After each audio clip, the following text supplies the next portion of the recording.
इतिहास लिखा है इसमें, कुछ खास छिपा है इसमें। इतिहास लिखा है इसमें, कुछ खास छिपा है इसमें। मर्यादा है, कोई वादा है, विश्वास रखा है इसमें।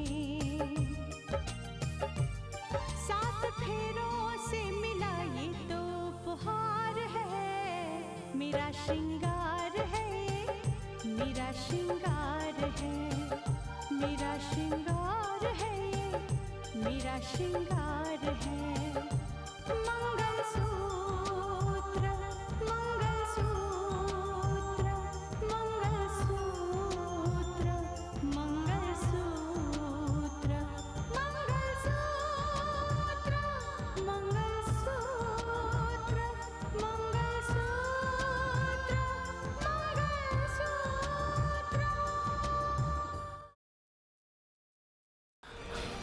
मैं यह मानस को फंसाने के लिए आया था, लेकिन लगता है मैं खुद फंस गया। नौकरी तो मैं हासिल करूंगा ही जज साहब, लेकिन अपने दम पर, अपनी पत्नी का सहारा लेके नहीं। Arrest him.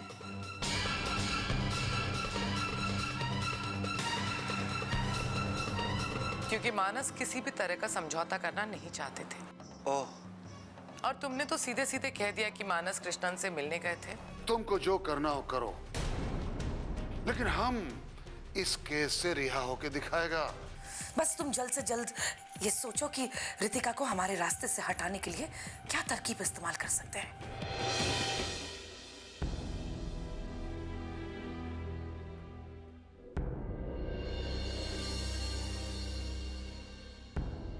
क्या हुआ मानस, तुम इतने परेशान क्यों हो? हाँ रितिका, थोड़ा परेशान तो हूं मैं। बड़ी अजीब सी बात हुई रितिका। मैं नौकरी मांगने गया था अपने काबिलियत के दम पर, और मुझे नौकरी दी जा रही थी सिर्फ इसलिए क्योंकि मैं तुम्हारा पति हूं, इस जिले के कलेक्टर का पति हूं, सिर्फ इसलिए। मानस, अब फायदा उठाने वाले लोग तो फायदा उठाएंगे ही ना। अगर कोई तुम्हें इसलिए नौकरी दे रहा है क्योंकि तुम मेरे पति हो, तो जरूर इसके पीछे उसका कोई मकसद होगा। यू आर राइट, तुम बिल्कुल सही कह रही हो। वहां ऐसे ही कुछ हुआ। उस ऑफिस में मेरी मुलाकात कृष्णा अय्यर से हुई, जो मुझे उसके केस बंद करने के एवज में नौकरी देना चाहता था। कृष्णा अय्यर। क्या? यार रितिका, लेकिन मैंने उसकी नौकरी को ठोकर मार दी, क्योंकि मुझे तुम्हारे स्वाभिमान का ख्याल था। मुझे पता है मानस, हम पति पत्नी हैं, और इस नाते एक दूसरे के स्वाभिमान का ख्याल रखना बहुत जरूरी है मानस। और इसीलिए मैंने तुमसे ये नहीं कहा कि मैं नौकरी कर रही हूं तो तुम्हें नौकरी करने की कोई जरूरत नहीं है, क्योंकि मुझे पता है कि अगर मैं ऐसा कहती तो तुम्हारे स्वाभिमान को बहुत ठेस पहुंचती। तुम्हारे दिल में जो आए ना मानस, तुम वो करो। यार रितिका, मुझे जो सही लगेगा मैं वही करूंगा। और सच तो ये है कि यहां इस घर में घर जमाई बन के रहना I don't like it Ritika, ठीक नहीं है ये।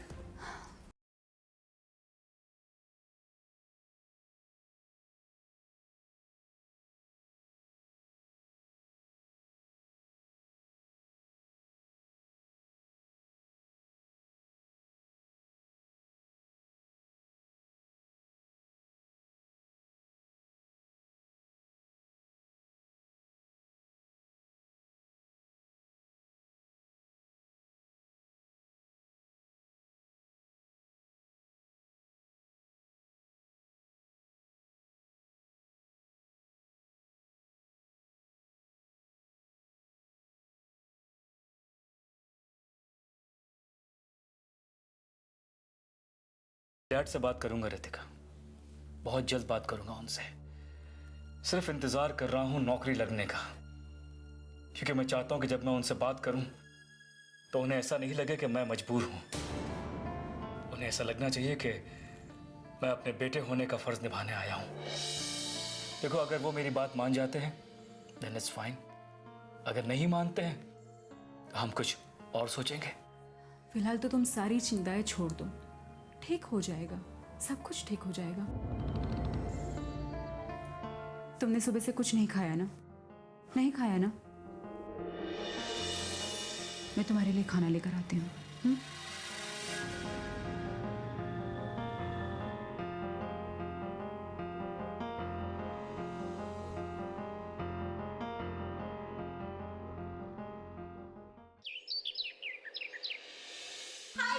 अरे साक्षी बेटा, कैसी हो तुम? आई एम फाइन पापा, आप कैसे हैं? बस खुश रहो, खुश रहो। मैं तुम्हारे सामने हूँ, ठीक? इतना बड़ा घर है, अकेला रहता हूँ, नौकर हैं, खाना बनाकर खिला देते। पापा जी, हम आपको यही समझाने आए हैं कि हाँ पापा, मानस भैया कह रहे थे कि आप रितिका भाभी और उनके परिवार वालों के साथ कोई समझौता नहीं करना चाहते।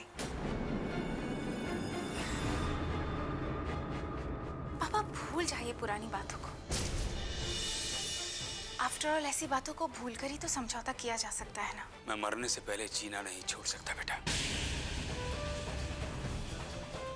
और ना ही अपने स्वाभिमान के साथ कोई समझौता कर सकता हूँ। पर पापा आखिर रितिका भाभी की गलती क्या है?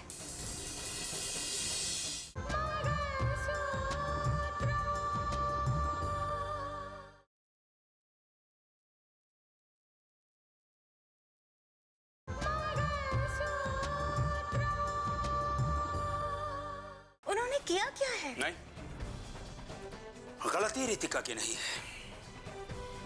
गलती आदित्य प्रताप सिंह की है। और जब तक उनका अहंकार नहीं टूटता, उनका सर मेरी चौखट पर नहीं झुकता, कोई समझौता नहीं हो सकता। लेकिन वो दिन आता, बहुत जल्द आता, लेकिन मानस ने वहां पहुंचकर मेरा सिर शर्म से झुका दिया।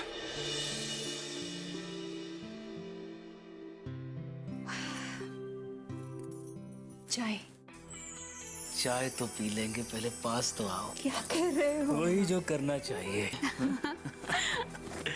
एक बात कहूँ रितिका, बहुत प्यारी लग रही है, लुकिंग सो प्रिटी। क्या? ये तो देखने का नजरिया है साहब।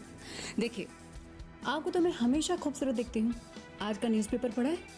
क्यों, क्या लिखा है अखबार में? उसमें लिखा है कि इस जिले की जो कलेक्टर है ना, बहुत खतरनाक है, और जिसके पीछे पड़ जाती है फिर पीछा नहीं छोड़ती। तो मेरे पीछे भी पड़ जाओ, हम भी देखें जिसके पीछे पड़ती हो तो कैसे पड़ते। पढ़ो ना पीछे, आओ ना। छोड़ो मानस, तुम भी ना। Alright, okay Ritika, on a serious note, really seriously, मुझे ये बात बताओ कि अगर तुम्हारे साथ कोई बाहर जाना चाहे तो कैसे जाए? मतलब कहाँ बाहर? नहीं, मतलब अगर किसी को, यानी कि ओके, मुझे आपके साथ हाथों में हाथ लिए कहीं बाहर जाना हो, समंदर के किनारे, तुम्हारे साथ गोला खाना चाहूँ, आइसक्रीम खानी चाहूँ, तो क्या करना चाहिए मुझे? well, तुम्हें पता है परेशानी है, लोग पहचान लेंगे। आई नो, बताया मुझे कावेरी जी ने, तुम्हारे साथ क्लिनिक गई थी वो, वहाँ क्या क्या हुआ सब बताया उन्होंने मुझे। डर गई बेचारी। मुझे ने तुम्हें सब कुछ बता दिया। सब बता दिया। इसीलिए पूछ रहा हूँ कि रोमांस कैसे हो। वैसे प्रॉब्लम तो है। इसका मतलब अगर रोमांस करना हो तो बस यही घर की चार दीवारी के अंदर करना होगा। नहीं नहीं, बिल्कुल नहीं। फिर? बताओ कहाँ जाना है, हम साथ में चलेंगे।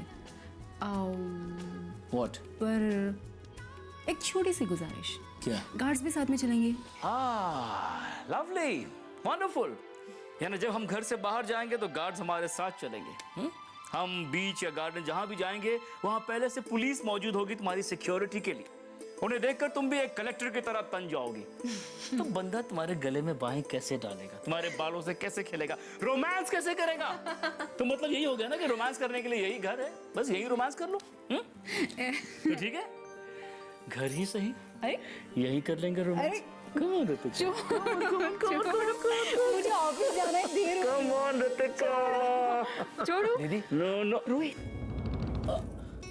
साले साहब, आने से पहले एटलीस्ट दरवाजा नॉक कर लेते आप।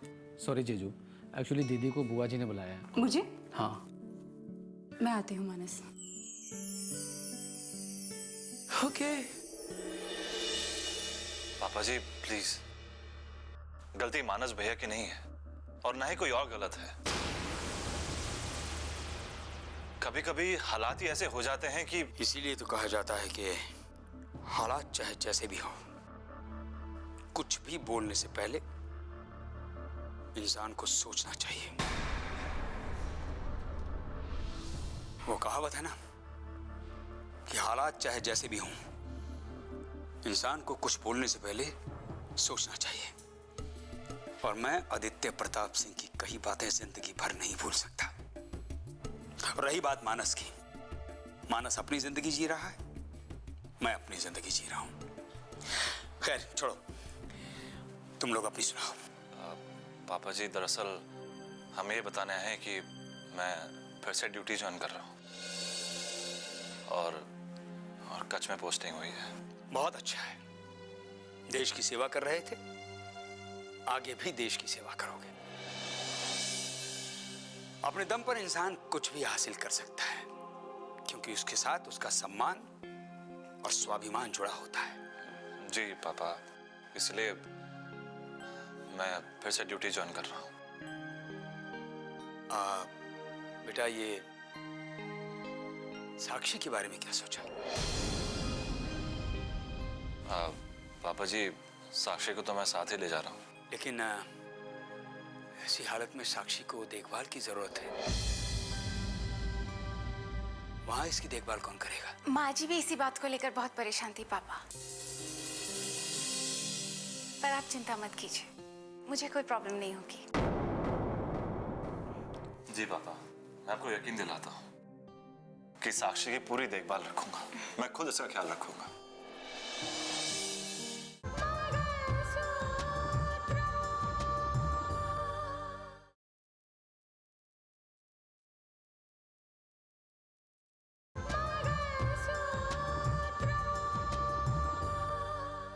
और वैसे भी वहां इतने सारे लोग होंगे साक्षी का ख्याल रखने के लिए, तो आपको चिंता करने की आवश्यकता नहीं होगी। ठीक है, जैसी तुम्हारी मर्जी।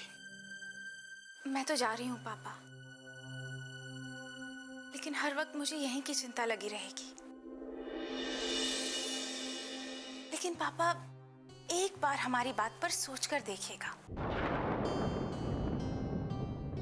अगर एक छोटे से समझौते की वजह से दो परिवार एक हो सकते हैं, तो ऐसा समझौता कर लेना चाहिए पापा। किया था। मानस की खुशी के लिए मैंने समझौता किया था। हर बार मैं ही समझौता करूं, ऐसा नहीं होगा। इस बार आदित्य प्रताप सिंह को समझौता करना होगा। एक बेटी का बाप बनकर मेरी चौखट पर आना होगा, बस।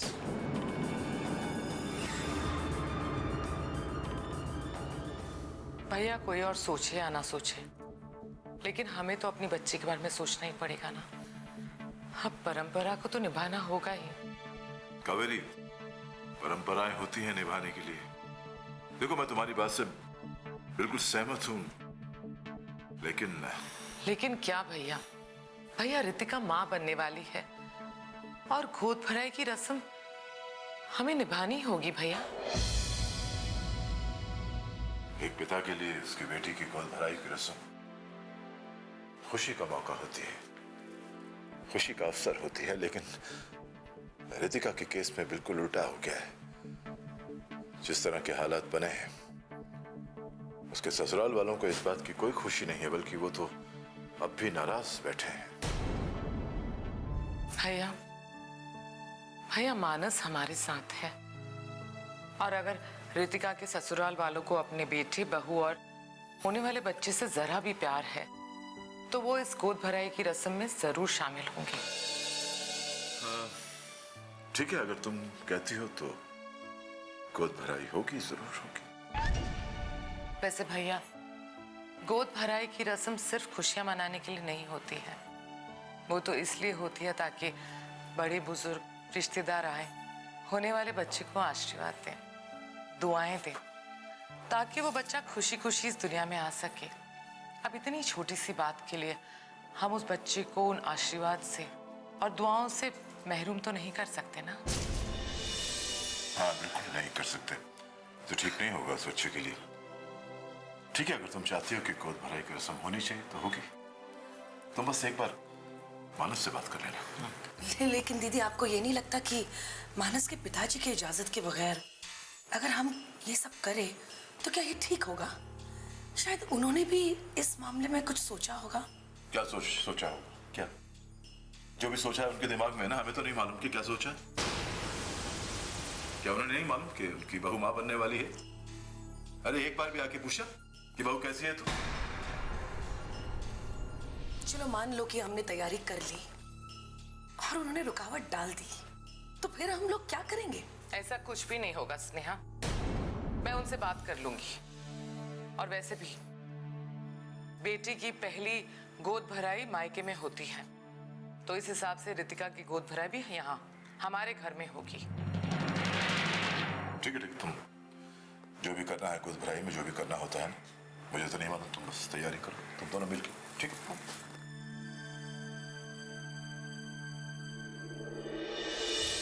ये लॉयर, क्या कर रहे थे तुम? कहाँ थे अभी तक? सर वो अरे वो क्या लगा रखा? हम सारी रात लॉकअप में तड़प तड़प के रहे और तुम चैन की नींद सोते रहे घर पे। ये लॉयर, ये ठीक नहीं है। नहीं सर, मैं भी पूरी रात परेशान रहा। सुबह होते ही मैंने जमानत के लिए कोशिशें शुरू कर दी सर। तो फिर क्या हुआ? हमको बेल मिला? नो सर, मेरी कोशिशों के बावजूद मैं बेल नहीं ले सका। Shut up! तुम लोग किसी काम का नहीं है, किसी काम का नहीं। देखो लॉयर, ये हमारा इज्जत का सवाल है। अरे हमने तुमसे कहा था ना कि पैसा पानी की तरह बहाओ, लेकिन बेल लेके आओ, बेल लेके आओ। सर मैं लगातार कोशिश कर रहा हूँ, पर पैसे की ताकत हर जगह काम नहीं करती सर। क्या?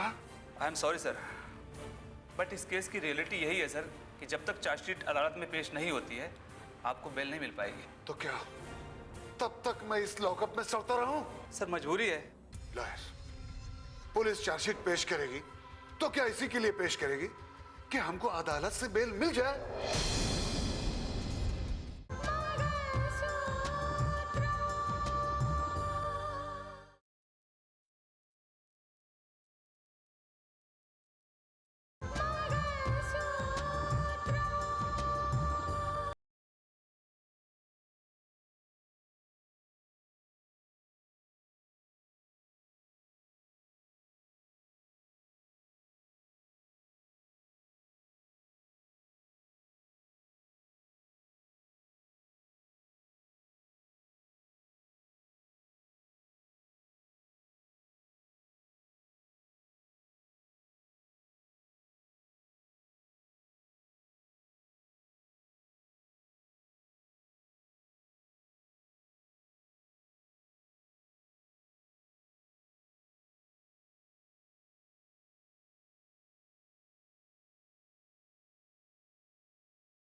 हाँ दीपाली।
देना कोई बड़ी बात नहीं होती।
जी,